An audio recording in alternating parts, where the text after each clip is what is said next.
3. Gimana kelas 7 reguler eksklusif sudah siap untuk melanjutkan pembelajaran ke materi selanjutnya? Kalian masih ingat kemarin kalian sudah belajar apa? Bab 1, bab 2? Ya, kalian sudah belajar sistem organisasi kehidupan yang merupakan dasar dari sebuah manusia, yang merupakan dasar dari sebuah makhluk hidup. Kemudian lanjut lagi materi yang kedua, yaitu ini interaksi antara makhluk hidup dengan lingkungannya yang berhubungan dengan ekosistem, kemudian simbiosis dan lain-lain. Oke, itu berarti ada aktivitas dari makhluk hidup sehingga nanti dia akan mengganggu lingkungan itu sendiri. Kalian coba amati, sekarang coba kalian bayangkan. Kalian bayangkan lingkungan yang ada di sekitar kalian, yang ada di lingkungan rumah, lingkungan sekolah, maupun lingkungan-lingkungan lain yang masih bisa kalian jangkau. Sekarang coba kalian bayangkan sejenak. Apakah lingkungannya semakin bagus bangunannya, semakin bagus, semakin kuat? Tapi apakah kalian membayangkan semakin bagus sebuah bangunan, semakin banyak manusia, apakah lingkungan alam yang tersedia semakin luas? Apakah semakin kecil atau semakin luas?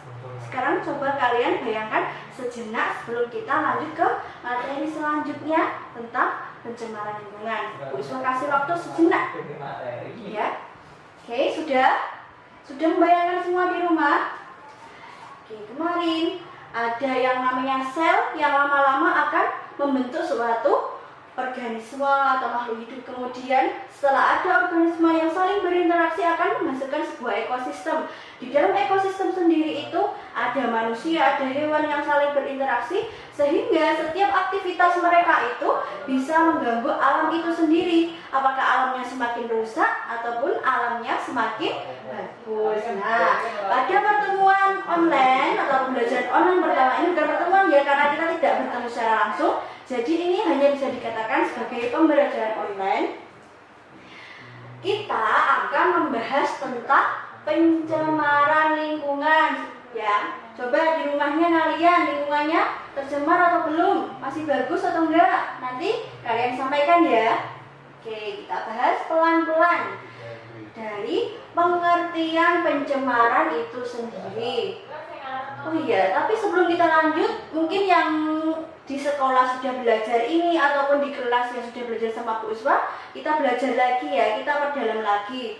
Mungkin di rumah tidak belajar atau belajar sendiri, nanti kita perjelas lagi. Jadi tidak apa-apa, mungkin kita mengulangi materi ini lagi. Yang pertama, pengertian dari pencemaran lingkungan itu sendiri adalah segala sesuatu ya, segala sesuatu yang masuk atau sengaja dimasukkan ke dalam lingkungan, bisa berupa zat misalnya zat cair, padat maupun gas maupun energi panas, energi bunyi maupun komponen tertentu misalnya manusia maupun alam yang bisa merusak lingkungan itu sendiri, merusak lingkungan dan mengganggu keseimbangan kehidupan makhluk hidup. Itu yang dinamakan sebagai pencemaran lingkungan. Jadi Bu Isma ulangi sekali lagi, yaitu masuknya atau dimasukkannya suatu zat energi komponen tertentu yang bisa merusak lingkungan dan keseimbangan kehidupan makhluk hidup itu sendiri, ya. Dipahami? Oke, sudah ya. Bu Isma tidak bisa bertanya secara langsung kalian paham atau buatan, tapi setidaknya Bu Isma berharap kalian ada yang kalian pahami. Kita lanjut lagi pelan-pelan. Semuanya kita belajar tentang pencemaran itu kan luas sekali, Bu. Terus gimana? Apakah sampah yang jatuh itu juga pencemaran? Oke, kita bahas di sini. Secara umum, pencemaran itu disebabkan oleh dua hal. Yang pertama berasal dari aktivitas alam itu sendiri. Kemudian yang kedua diakibatkan oleh aktivitas manusia yang ada di dalamnya. Oke, kita bahas satu persatu.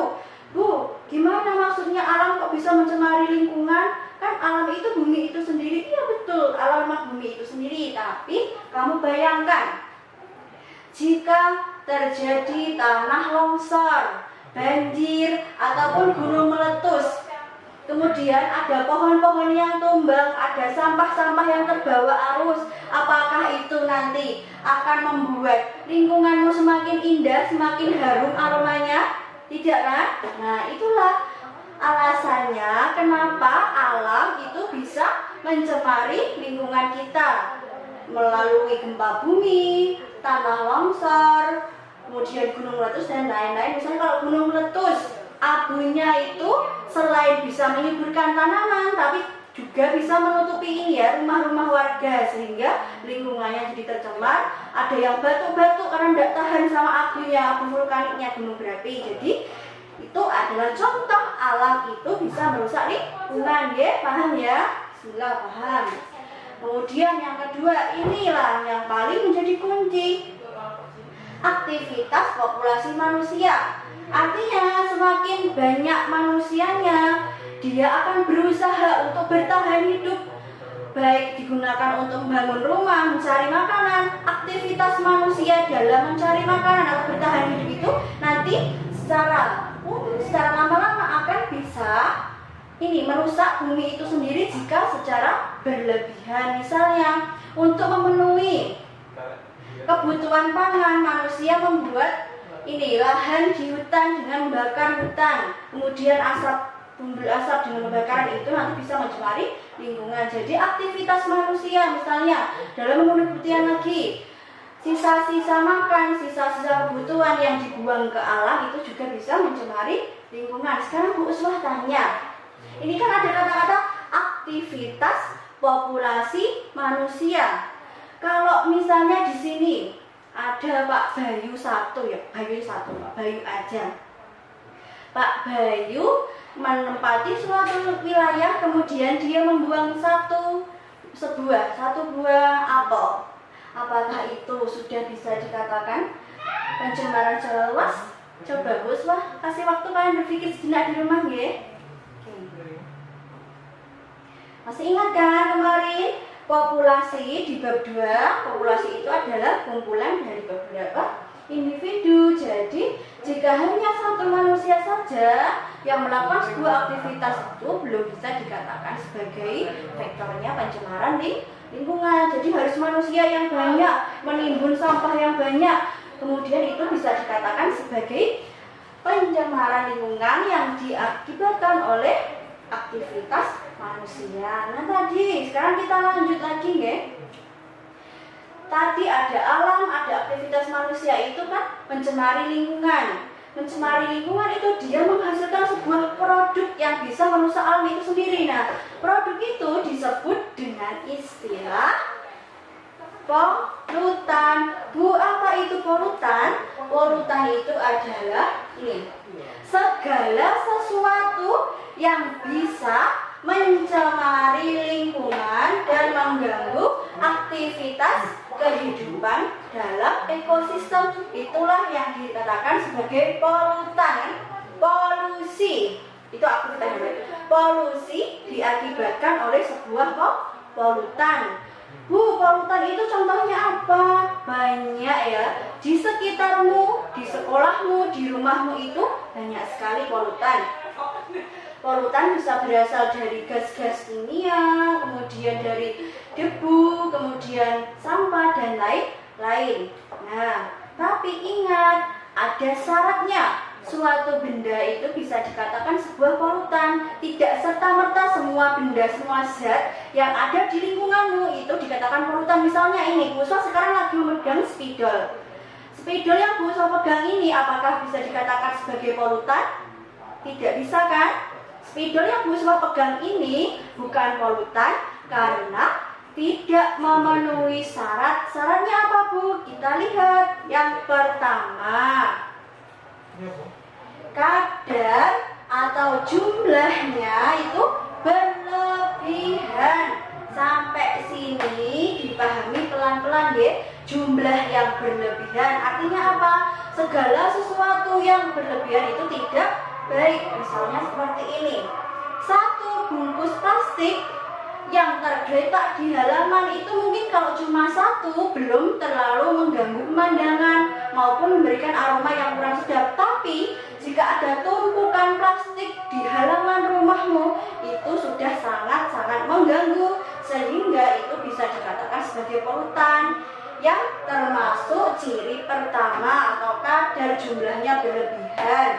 Plastik yang sangat banyak di depan rumah itu adalah contoh dari polutan. Kemudian yang kedua, berada pada waktu yang tidak tepat. Misalnya kalian sedang menonton televisi, ya, sedang menonton televisi, kemudian ini ada aroma bangkai yang berasal dari belakang televisimu. Berarti itu adalah bangkai itu tidak tepat dan di waktu yang tidak tepat, sehingga mengganggu aktivitasmu dalam menonton TV. Oke, paham? Bu Usma nggak paham ya, karena Bu Usma nggak bisa tanya sekarang. Nanti kita tanya di sesi selanjutnya, ada sesi diskusi. Kalian juga bisa ngomong, Bu, neranginya kebangetan, enggak apa-apa ya, nanti kamu ngomong aja secara langsung di sesi diskusi. Kita lanjut ke bagian 3, berada pada tempat yang tidak semestinya. Wah, ini kurang lebih, misalnya kalian habis makan pisang, bungkusnya kamu buang di tempat sampah, itu berarti dia berada pada tempatnya. Bekas makanan itu harus dibuang ke tempat sampah. Tapi jika kamu bungkus pisangmu kamu letakkan di meja, itu berada di tempat yang tidak semestinya, ya. Jadi ingat, kita ulangi lagi, suatu benda jika ini bisa dikatakan sebagai polutan jika ini ya jumlahnya berlebihan 1, kemudian berada pada tempat yang tidak semestinya serta waktu yang tidak semestinya. Oke, paham ya?